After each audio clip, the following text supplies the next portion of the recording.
Moussa Haddad, bonjour. Bonjour. Vous êtes franco-syrien, vous êtes en France depuis 40 ans et à Laval depuis 35 ans. Tout à fait. Les Mayennais vous connaissent bien parce que vous relayez souvent dans les médias ce que vivent vos compatriotes.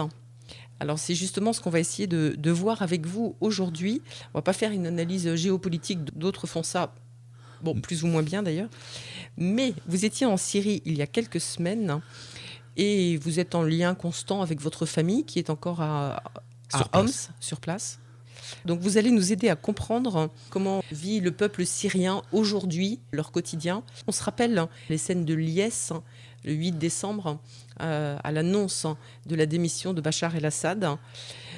Aujourd'hui, l'euphorie est toujours présente ou un peu tempérée peut-être ? Écoutez, alors, vous l'avez bien dit, au mois de décembre, c'était la grande surprise pour tout le monde, parce que franchement, personne sur place, même à l'extérieur, n'y croyait, parce que c'était un régime qui était installé pour durer. Et c'était la grande surprise. Alors, vous l'avez bien dit aussi, la démission de l'ancien régime. Et c'est vrai, je dirais, il n'y a pas eu de combat. Et tant mieux, je dirais, il n'y a pas eu un bain de sang, parce que là, franchement, moi, je m'inquiétais beaucoup. Finalement, je dirais, l'ancien régime s'est retiré, ou on l'a fait retirer, je n'en sais rien, mais un changement radical et une grande surprise pour tout le monde. Tout le monde était ravi. Ça, c'était en décembre. En janvier, je suis allé en janvier, je suis resté, je dirais, un mois là-bas. Il y a une partie, mais la réalité est très, très différente. Très, très différente. Il y a la réalité déjà du quotidien, parce qu'il n'y a pas plus d'eau ou de gaz, enfin, la distribution est toujours un petit peu aléatoire, il y a une grosse inflation, il manque... En fait, la réalité des Syriens va de pire en pire.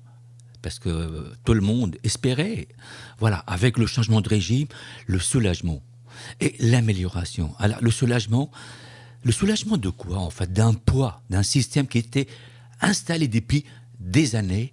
Waouh, c'est parti. Alors là, c'est un soulagement pour tout le monde, moi le premier. Et pardon, Moussa Haddad, ce poids, c'était aussi un poids de savoir que du jour au lendemain, on pouvait partir en prison. C'était ça aussi, ce poids? Alors, oui ou non? Oui ou non. Ce poids, en fait, vous savez, quand on a un poids sur le dos depuis 40-50 ans, on finit par l'intégrer, on ne se rend plus compte. Moi, je fais de la randonnée, comme beaucoup de Français. Et quand on a un sac à dos, je dirais, qui fait 10 kilos, 10 kilogrammes, ok, on marche pendant une semaine. Le premier jour, on le sent. Deuxième jour, moins. Troisième jour, après, on l'oublie. Il fait partie de nous. Et là-bas, c'était pareil. Ça faisait partie d'un cadre. Voilà, installé, pas de souci. Alors, on vit dans la crainte d'être, je dirais, embarqué du jour au lendemain. Oui, tout le monde, non, je n'en sais rien. Mais c'était accepté, admis, etc. Mais du jour au lendemain, plus rien. Waouh, certains s'inquiétaient. Et en même temps, ils disaient liberté, liberté, liberté. Oui, mais qu'est-ce que ça veut dire, liberté? Surtout que Al-Joulani était quand même un des fondateurs d'Al-Nosra, qui à un moment a été assez proche d'Al-Qaïda. Après, il avait pris un peu de distance avec Al-Qaïda, mais c'est vrai qu'en Occident, en tout cas, on s'inquiétait peut-être d'un islamisme renforcé. Écoutez, c'est légitime, c'est juste. Et pas seulement en Occident, sur place. Oui, sur place aussi. Oui. Moi, je dirais, honnêtement, je l'ai mesuré à ma façon, je l'ai vu. Là-bas, tout le monde dit, OK, on s'est débarrassé de l'ancien régime, tant mieux, mais dis donc, on sait ceux qui ont pris ce pouvoir, on les connaît, on connaît leur passé. Donc, ce ne sera pas mieux. Et, alors c'est moi qui le dis, j'ai envie de dire, voilà, il y a presque 60% des Syriens, OK, qui n'approuvent pas ce nouveau pouvoir. Et je peux aller plus loin, peut-être 75%, ils ont très peur. Et puis, alors, je rajoute, je précise, les Syriens vivent toujours dans le noir. Ça veut dire quoi dans le noir? Ça veut dire le problème d'électricité qui dure depuis 4-5 ans ne s'est pas amélioré. Le problème d'eau ne s'est pas amélioré. Le problème de nourriture ou les problèmes de nourriture s'est aggravé. Parce que je dirais, le nouveau pouvoir a tout libéralisé à sa façon. Auparavant, l'État syrien subventionnait les produits de première nécessité, à savoir le pain, les hydrocarbures, l'huile, quelque chose comme ça. Tous ces produits-là étaient rationnés. Je veux prendre juste l'exemple de pain. Le pain, les Syriens achetaient, était rationné, hein, ok, mais chaque famille avait, je dirais, voilà, une ration en fonction de la famille, nombre des personnes. C'était franchement un système correct. Et le pain, ils le payaient, je dirais, ils achetaient, je dirais, c'est le pain galette là-bas. Okay, donc, ils s'achetaient, je dirais, le sachet. 2 personnes avaient le droit à un sachet de 1 kg ou 1500 grammes. Okay, ils le payaient presque, je dirais, à l'époque, hein, dans les 5-6 centimes. OK. Aujourd'hui, avec nos pouvoirs, il n'y a plus rien. L'État ne subventionne plus la farine. Du coup, le prix de pain, le sachet qui était de 1500 grammes est passé à 1200 grammes. Donc, son poids a baissé et son prix est passé de 5-6 centimes à 50 centimes. C'est énorme. C'est énorme. C'est énorme. Et ce n'est qu'un exemple, hein, que Ce n'est qu'un Pour exemple. tout le reste, donc, c'est pareil. Une famille aujourd'hui qui a besoin de 12 sachets de pain par jour, okay, le salaire mensuel suffit à peine pour payer le pain. Du coup, beaucoup maintenant réduisent leur consommation en pain. C'est incroyable. C'est ce que vivent les Syriens avec le nouveau pouvoir. Donc, sur le plan économique, c'est catastrophique. Sur le plan de la communication, qui va un petit peu avec la surveillance aussi de l'État, vous arrivez à communiquer très facilement avec Internet, avec votre famille qui est à Homs. Il n'y a pas de contrôle. Franchement, sur cette question-là, hein, moi, j'ai toujours communiqué avec ma famille. Avant, depuis toujours en fait.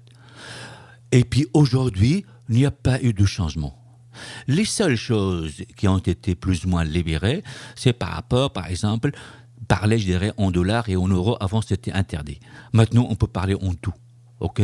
Mais ça, c'est anecdotique. Ouais. Donc là, ici, non. Là-dessus, il n'y a pas de sanctions, il n'y a rien de tout. Et je dirais, alors, tout est libéré, OK. Mais sauf que je dirais aujourd'hui, sur Internet, sur les réseaux sociaux, entre autres, on voit de tout. Et même, je dirais, on est perdu. Et ce qui manque en Syrie, hein, et pour les Syriens, hein, bien sûr, c'est qu'il n'y a pas de canal officiel de nouveau pouvoir. Il n'y a pas de chaîne télé, il n'y a pas de radio nationale, il n'y a rien. Il n'y a plus rien. Donc aujourd'hui, je me demande comment le nouveau pouvoir communique avec le peuple. Et alors justement, Moussa Haddad, à propos de ce nouveau régime, il était question quand Al-Joulani, qu'il faut appeler aujourd'hui, je crois, je vais essayer de bien prononcer, Ahmed Al-Shara. Ouais, Ahmed Al-Shara, voilà. En arabe, ouais. Donc il est président, il devait y avoir des élections. Ces élections sont repoussées peut-être dans 5 ans. C'est les dernières nouvelles. Sur qui s'appuie-t-il pour gouverner? Quid d'un parlement? Il y a eu des changements dans la Constitution aussi. Quels sont ces changements? Alors, sur ce point-là, beaucoup de Syriens s'interrogent. Pour les Syriens, le nouveau dirigeant du pays n'est pas un président. Non, il est dirigeant. Légalement, il n'a pas le titre président.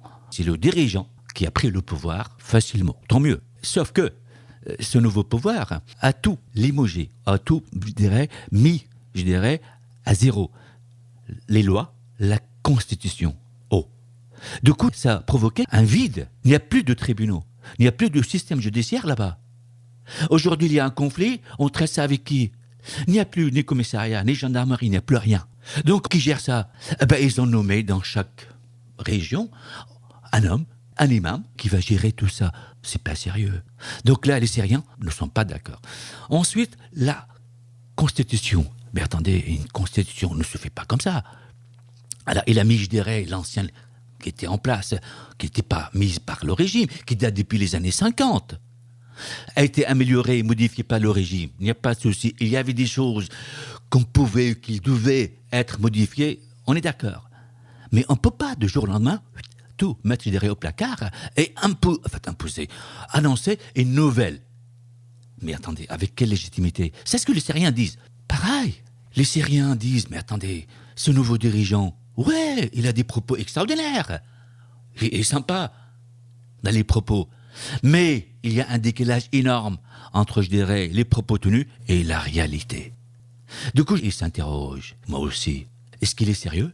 Est-ce qu'il est en train de manipuler? Ou est-ce qu'il est incompétent de diriger un pays comme la Syrie? Parce qu'auparavant, on le sait, alors, son passé, donc Al-Qaïda, Jabhat Nusra ensuite, et s'est installé à Idlib, dans la région, je dirais, nord-ouest, où, je dirais, il y avait beaucoup de factions. Beaucoup, je dirais, des troupes, même des Européens, des Français entre autres. Et qu'il a réussi à réunir, à fédérer. Alors, il a réussi, absolument. D'accord? Voilà, par réunir tout le monde, fédérer, et voilà, il est devenu le chef. Ok. Et donc, ils ont pris le pouvoir en Syrie. Sans bain de sang, je trouve ça extraordinaire.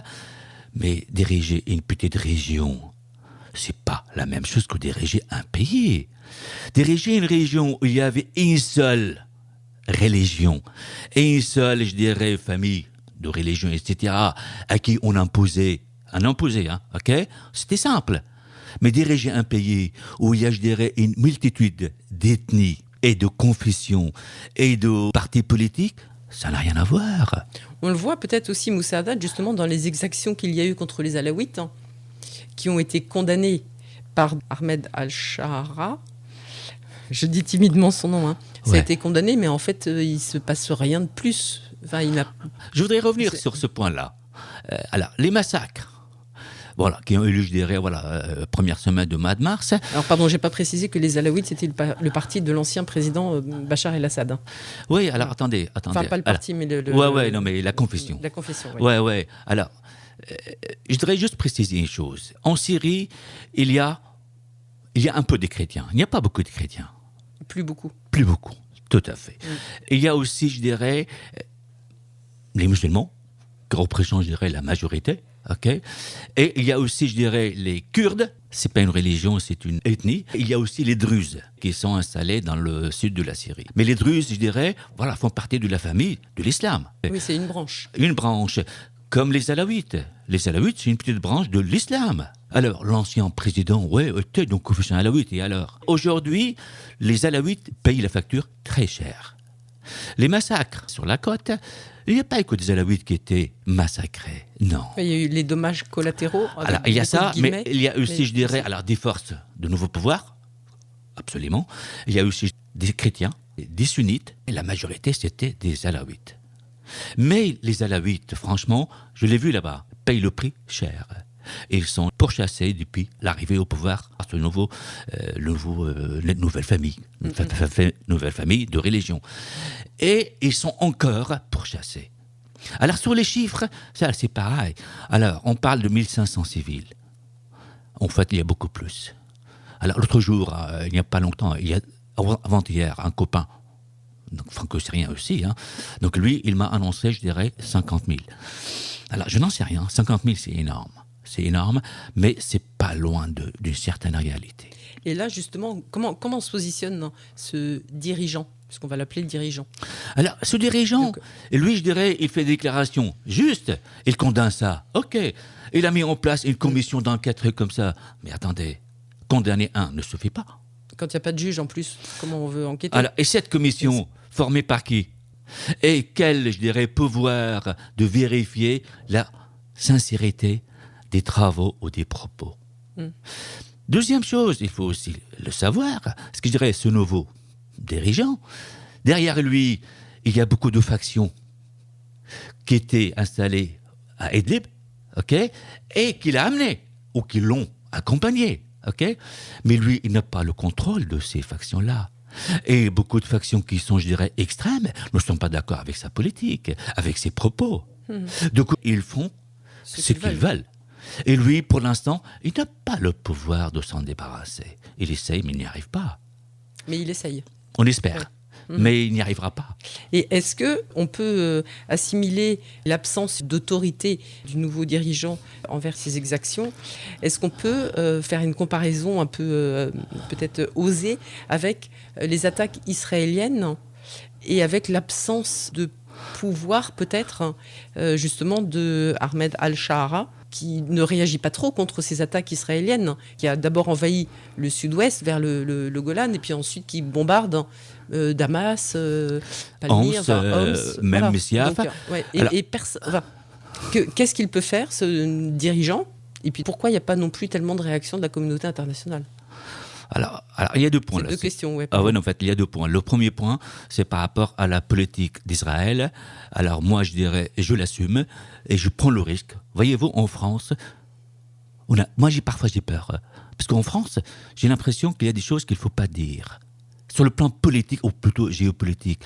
Mais ce que fait Israël, je ne parle pas à Gaza. Ça, c'est un autre domaine. Mais avec les pays voisins, en quel droit et avec quelle légitimité, Israël bombarde le Liban et la Syrie. De l'époque de l'Ancien Régime, bombardait, faisait, je dirais, des allers-retours toutes les semaines, sans problème. Mais depuis la chute, il n'y a plus de raison légitime. Bien que, lendemain de la chute du régime, l'armée israélienne a bombardé, a détruit l'intégralité des armes stratégiques que possédait la Syrie, sans aucune réaction de la communauté internationale. Alors, de la Syrie non plus, parce que la Syrie ne pouvait pas. Voilà, une situation exceptionnelle. Bref, donc il n'y a plus d'armes stratégiques en Syrie. Plus rien. Très bien. Il n'y a plus d'inquiétude, théoriquement. Mais Israël poursuit et a dépassé la zone, je dirais, de sécurité entre la Syrie la zone et tampon. La zone tampon, a tout écrasé et est rentré dans les territoires syriens. Tout le monde le sait. Et on ferme les yeux, non, on ferme pas les yeux, mais on ne dit rien. On ne dit rien. Et le nouveau pouvoir syrien n'a pas fait de commentaires. Ça aussi, c'est un des points que les Syriens reprochent au nouveau pouvoir. Mais en même temps, le nouveau pouvoir, que peut-il faire face à une politique d'Israël, d'un gouvernement israélien qui est extrémiste? Personne ne dit rien. Nous, Européens, pareil, on est, j'ai envie de dire, moi je le dis, responsable d'une partie, oui, au moins condamné. Mais bon, les paroles, ça ne se fait pas. Il faut faire des actes aussi. Est-ce que, ça sera peut-être la dernière question, Moussa Haddad, est-ce que les Syriens ont le sentiment d'être abandonnés? Il y avait une forte amitié entre la France et la Syrie. Est-ce qu'ils ont un peu le sentiment d'être abandonnés par la France, par la communauté internationale? Honnêtement, oui. Oui, surtout maintenant. Auparavant, ils avaient ce sentiment-là. Oui. Du temps de Bachar el-Assad, ils avaient le sentiment d'être abandonnés?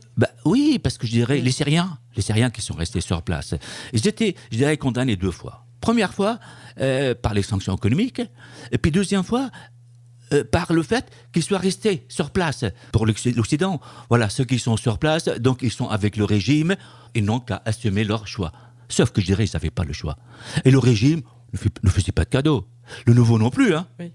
Donc là, surtout aujourd'hui, après la chute de l'ancien régime, nouveau pouvoir, les massacres, mais la pauvreté qui fait ravage. Bon, je l'ai mesuré, c'est une honte pour l'humanité. C'est une honte, je pèse mes mots. La pauvreté aujourd'hui pousse la plupart des Syriens à quitter le pays, mais pour aller où? Aucun pays n'ouvre les portes. Auparavant, dans les années, je dirais, 2011, 2012, 2013, tous les pays ouvraient les portes pour les réfugiés syriens. Aujourd'hui, plus personne. Non, on ferme les yeux. Les Alaouites qui ont été massacrés sur la côte ont traversé une rivière pour aller au Liban. Il y a quelques dizaines de milliers, Et le peuple libanais fait ce qu'il peut. Mais il n'y a aucune aide internationale. Ça, c'est une réalité. Aujourd'hui, le peuple syrien, certains préfèrent mourir. Ma propre famille, pour la première fois, m'a exprimé l'envie de quitter la Syrie pendant quelque temps. Ils ne l'ont jamais dit. Ils préféraient rester là-bas sur place. Mais aujourd'hui, l'angoisse, franchement, je dirais, et la peur font ravage. Oui. Mais, alors, je ne voudrais pas finir sur ce mot comme ça. Il y a quand même quelques changements positifs qui sont, je dirais, modestes. Moi, ce que j'ai remarqué, quand je suis allé là-bas, au moins, je dirais, il n'y a plus les photos affiches statues de l'ancienne famille. Avant, c'était partout. Je ne pouvais pas faire des photos sans qu'il y ait, je dirais, en arrière-plan, une photo, un statut, quelque chose comme ça. Donc ça, moi, ça m'a soulagé, franchement. Deuxième chose qui est banale, c'est que maintenant, là-bas, on peut parler en dollars, en euros, on peut acheter en dollars, etc. Donc c'est ça pour le franco-syrien, le touriste. Oui. Et troisième chose, il y a voilà, une certaine aimabilité dans la relation avec les nouveaux fonctionnaires, etc. Mais ça ne se fait pas, je dirais. Ça, c'est... Qui ne sont pas tous des nouveaux fonctionnaires, en fait. Ils Alors, n'ont pas tous été remplacés. Il y a des fonctionnaires qui sont restés. Qui étaient, hélas, pas beaucoup de fonctionnaires qui sont restés. Ah oui. Et puis, Donc les anciens, alors, ils ont été emprisonnés, massacrés? Pas forcément, non. Non, mais les anciens, beaucoup de fonctionnaires, trop de fonctionnaires, hein, ont été, je dirais, remerciés et invités à rester chez eux. Forcés, sans être payés. Et ça concerne, je dirais, des centaines de milliers de familles. C'est presque, j'ai envie de dire, Moussa Haddad, c'est presque un moindre mal, hein, quand on imagine qu'ils auraient pu être tous mis en prison et soupçonnés de sympathie avec le gouvernement de Bachar el-Assad. Il y a quelques dizaines de milliers de nouveaux prisonniers et on ne sait pas qu'est-ce qu'ils en font. Non, franchement, la situation est dramatique. Dramatique, et moi, je ne suis pas très optimiste. Bon, Moussa Haddad, merci, même si ce n'est pas un tableau très réjouissant que vous nous avez dressé de votre pays d'origine, la Syrie, où vous allez donc régulièrement. On dit un mot, ou plusieurs d'ailleurs, sur une association, parce que vous nous proposez aussi d'aider concrètement ces Syriens. Votre association, c'est les Amis de Tamam. Je vous laisse nous la présenter en quelques mots. Tout à fait. Écoutez, je vais essayer d'être rapide. Alors, cette association existe sur Laval depuis fin 2015, donc depuis 2016. Et cette association a pour objectif d'apporter une aide directe au peuple syrien sur place. Donc, il n'y a pas d'intermédiaire, il n'y a pas de politique, il n'y a pas de religion. Ça, c'est deux concrets. On gère l'aide, je dirais, de A à Z. Et l'aide, les 4 dernières années, c'était toujours, j'amène l'argent, ou j'envoie de l'argent. Et avec l'argent sur place, on achetait de fuel qu'on faisait distribuer, je dirais, dans les écoles de villages de montagne. Parce que ces écoles-là, en hiver, ferment à cause de froid. Et parce que l'État syrien ne donnait que 25% des besoins, et qui ne suffisaient pas. Et puis j'ai eu de la chance cette année d'être sur place, ok, et c'est moi qui l'ai fait. C'est horrible. Et j'étais, je dirais, invité par plusieurs écoles de village, disant, viens voir, il n'y a pas de fuel, il n'y a pas une goutte de fuel. Et du coup, il n'y a pas les conditions. Et donc, rapidement, on achète de fuel et on distribue. Grâce à l'argent que vous gagnez ici en France. Et l'argent en France, on le gagne de plusieurs façons. On n'a jamais demandé de subvention et on ne veut pas. Moi, je suis contre ça. Okay, c'est de l'argent de notre engagement de bénévoles. On achète des produits, on ramène des produits de Syrie. Les produits phares, ce sont le savon d'Alep, que tout le monde connaît, les épices, et puis aussi le thé à la menthe. On est les seuls à le produire. C'est une tisane à la menthe, c'est extraordinaire. On vend ici et on fait une marge. Deuxième source de revenus aussi, on collecte du papier sur la ville de Laval, le papier chez le particulier. Ce papier-là, on le donne à un chantier d'insertion sur Laval qui s'appelle Alternatri, à 35 € la tonne. C'est pas énorme, mais voilà, c'est notre engagement. Ça nous rapporte quelques centaines d'euros. Et troisième et dernière source de revenus, voilà, on a quelques personnes, quelques sympathisants, qui nous suivent depuis des années, qui nous font confiance et qui nous font un don annuel. Ça représente quelques centaines d'euros et on donne un reçu fiscal. On reste petit, mais notre action, c'est énorme sur place sur le plan humanitaire. Et on n'a pas encore atteint un budget, je dirais, de 10 000 €, sauf il y a 2 ans, c'était exceptionnel. Quand j'ai fait un grand tour solidaire en vélo, Tour de France, là, on a dépassé les 10 000 €. Mais on reste modeste, mais on reste, je dirais, plus que jamais impliqué et motivé pour aider ce peuple-là à tenir. Il y a un minimum d'humanité. Et Moussa Haddad, en fait, cette association Les Amis de Tamam, qu'on peut retrouver sur Facebook, sur Internet, etc., c'est vraiment un circuit court. Et vous savez, parce que vous avez parlé du fioul, que vous achetez là-bas pour le distribuer, mais vous achetez aussi des denrées alimentaires quand c'est nécessaire. Et on voit bien avec l'inflation que ça va devenir de plus en plus nécessaire. Mais c'est en circuit court, c'est vous qui achetez et qui redistribuez après. Donc vous savez exactement où ça va et comment cet argent est utilisé. Et d'ailleurs, vous proposez à nos auditeurs de vous aider à aider. Écoutez, absolument. J'ai envie de dire, voilà, il faut oser lancer des défis. Donc là, voilà, je suis dans cette belle radio. Et là, le défi que je lance à l'équipe de la radio et aux éditeurs, écoutez, alors, chacun apporte à sa façon. Et il y en a qui font des prières. Merci. C'est très bien, pas de souci. Mes voisins, tout le monde le fait. Mais on peut aller au-delà. Alors, on peut faire des dons, il n'y a pas de souci. Je ne suis pas en train de mendier, loin de là. Mais on peut faire aussi un acte sympathisant volontaire, s'engager à acheter 2 savons d'Alep que j'ai amenés ici et je laisse à l'équipe de la radio Fidélité. J'ai amené 50 savons. C'est pas énorme, hein, ok? Le défi, ce serait que ces 50 savons soient vendus au prix de 5 € la pièce. C'est en chèque à l'ordre de l'association Les Amis Tamam, virement bancaire, on vous donne les coordonnées, ou en espèces, je n'en sais rien. Mais c'est de concret et pourquoi pas. Le savon a été acheté par nous-mêmes en série, acheminé par nous-mêmes. Donc c'est garanti 100% fabriqué sur place. C'est de concret. Du vrai savon d'Alep, hein, pour donner un petit coup de pouce aux Syriens qui vivent donc les difficultés que vous nous avez expliquées, Moussa Haddad. Donc ces savons, ces 50 savons d'Alep, et en plus le savon d'Alep, ça a quand même une vraie réputation. Ces savons d'Alep sont donc à disposition de nos auditeurs ici à Radio Fidélité Mayenne. Merci beaucoup Moussa Haddad pour nous permettre de faire ce geste vis-à-vis des Syriens. Et puis merci aussi d'avoir partagé tout ce que vous avez vécu et tout ce que vivent les Syriens aujourd'hui. Écoutez, franchement, merci à vous. Mais en même temps, moi, je vais dire, les Syriens sont tabous. Et j'invite, je dirais, les Français, les Européens, d'essayer de se mettre à leur place. En guerre depuis... Mais vous savez, aujourd'hui, les Syriens préfèrent la guerre. Et je termine rapidement. Les besoins des Syriens aujourd'hui sont avant tout la nourriture, les soins et l'éducation. La nourriture, vous vous rendez compte, il y en a beaucoup qui n'ont pas à boire et à manger.